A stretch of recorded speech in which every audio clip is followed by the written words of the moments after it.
Bonsoir à tous, j'espère que vous allez bien. Bon, j'ai essayé déjà de graver, j'ai fait cette vidéo 5 fois. J'ai une journée hyper compliquée, ça part en live, mais bon, on va essayer de faire cette fois aussi. Cette fois-ci, si ça se passe, ça se passe, sinon, ça va rester comme ça. Je m'excuse depuis déjà. Bon, le Nasdaq. On commence par le Nasdaq, on fait Nasdaq, DAX et Dow Jones, ok? Bon, on a pris 3 stop loss aujourd'hui. Ça m'a énervé énormément. Vous imaginez même pas parce que la journée, elle était hyper facile. C'était juste un manque d'attention. Bon, on vient parler dessus. Je continue vendeur. Je m'explique. C'est pour ça que j'ai mis sur le graphique daily. Tant qu'on ne casse pas la zone de 11 600, je continue à vendre. Pourquoi? Plusieurs fois, le marché il monte, il vient. Il monte, il vient. Il n'a pas de cassé encore le dernier plus haut. Quand il casse 11 600, donc on part pour les highlights de Noël vers la moyenne mobile de 200 périodes là à 12 900 environ. Ok, c'est juste comme ça que vous pouvez vous situer. Par contre, on ne va plus vendre n'importe où. Mon point de vente, c'est ici, comme la dernière fois. 11 650. Demain, je vais attendre le point de 11 650 et je rentre à la vente. Je vous explique pourquoi. Pour ceux qui me connaissent, qui savent comment moi je trade, j'adore beaucoup ce type de trade line comme ici 30 minutes, comme 30% avec cette ligne qui ça fait les 50% de l'expansion de Fibo, plus j'ai ici ma trade line, ok, que j'ai tracé. Là, on passe sur en tendance, on dirait en tendance haussière, ok, parce qu'en fait, on a des plus bas de plus en plus hauts et des plus hauts de plus en plus hauts. Je vais prendre cette vente là, ok, à 11 650.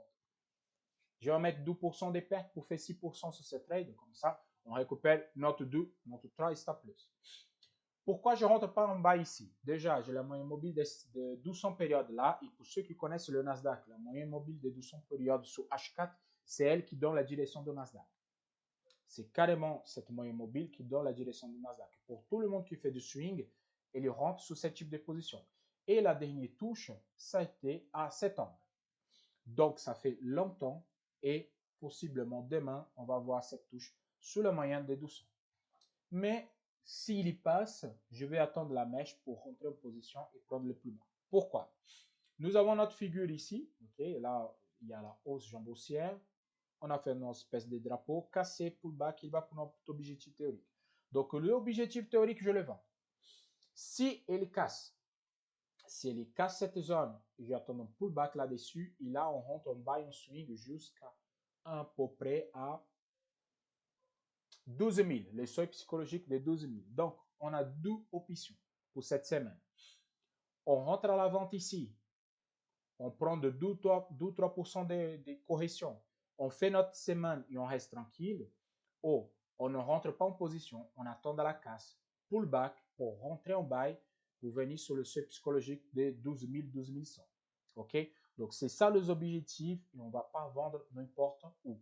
On ne fait plus n'importe quoi parce que le marché il se retourné et maintenant, le buy, c'est le plus favorable. Je vais rentrer sur les ventes justement parce que le dernier plus haut, il n'est pas cassé. OK? On passe sur le Dow Jones. Le Dow Jones, il est parti déjà tout seul, sans nous.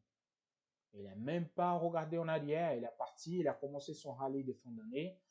Par contre, comme le Dow Jones, la volatilité elle est très forte, j'attends deux choses. Un pullback sur la moyenne des 50 pour rentrer en buy.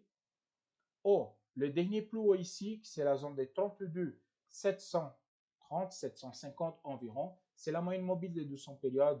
Je rentre sur cette là à la vente. Donc, j'ai deux options. Ou je rentre à ce niveau-là à la vente, ou il y a un pullback sous la zone de 30 700 et je rentre en buy. Deux options pour le Dow Jones, il n'y a pas d'autre. Pourquoi j'ai dit ça? Parce que lui, il s'est retourné. Je reviens juste pour vous montrer. Le Nasdaq, il est encore ici. Donc, ça veut dire que là, il pouvait encore venir. Mais là, non. Là, il a cassé déjà. Donc, pour revenir, pour nous donner un point de bail, et on part pour les rallyes de Noël. Et pour ceux-là qui sont vraiment patients, laisser le comblement de gap, qui c'est le gap de 19 août, pour le plus agressif, on dirait comme ça. Mais pour nous, ok, qui font un intraday, c'est deux choses. La moyenne mobile de 50 périodes, ça donne carrément la touche sur la zone de notre trade line ici. OK? Plus exactement, 7 points-là, c'est le point de 30 900 quelques. OK? Parce qu'elle va évoluer aujourd'hui. La clôture, on va voir que la moyenne mobile de 50, ça va évoluer un petit peu plus. Donc, ce type de touche ici, ce type de coin, j'adore. Par contre, à la vente, c'est cette coin-là. OK? Si elle évolue ici, là, nous avons un bon point de vente. Donc, on reste observateur là-dessus. OK? L'objectif théorique, il n'était pas tendre. Vous prenez le taille de la jambe, vous le placez, ça donne exactement dans la zone supérieure. Donc, pour l'instant, juste le Dow Jones, je fais que des buys. Je ne vends plus le Dow Jones. OK? Je passe sur le DAX. Le DAX en daily. Le DAX, le point d'entrée, il est passé pour la vente.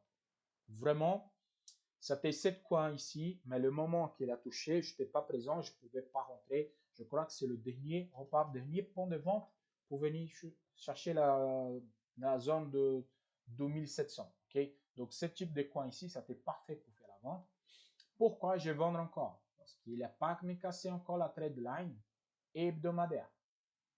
Casse de la trade line, prochaine point de vente, la moyenne mobile de 200 à 13 700.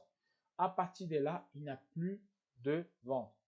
Si elle me casse et il fait un pullback, je prends un buy. Pourquoi je prends un buy? Pour venir prendre cette partie de notre biseau de élargissement, ok, qui ça donne le décontrôle de marché. Donc, à partir de la casse de cette trend line, je fais que des buy. Si elle vient reappuyer ici sur la zone des 50%, c'est parfait. En casse, appuyer sur 50%, le bas ici, avec un petit stop loss et un take profit gigantesque, on va laisser tourner 2-3 jours cette trade. Si elle me casse et me fait un pullback ici, et dès qu'on a sécurisé, on le laisse tourner. OK?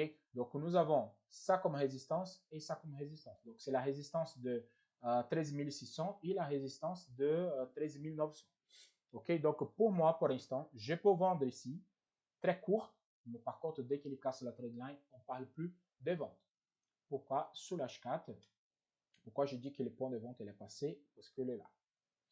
Pour ceux qui sont courageux, qui veulent le prendre encore, pourquoi pas? Si elle arrive ici à 13 050, vous pouvez prendre, OK, pour venir, touche sur la moyenne de 50 comme TP, en take profit supérieur à la ligne, la trade line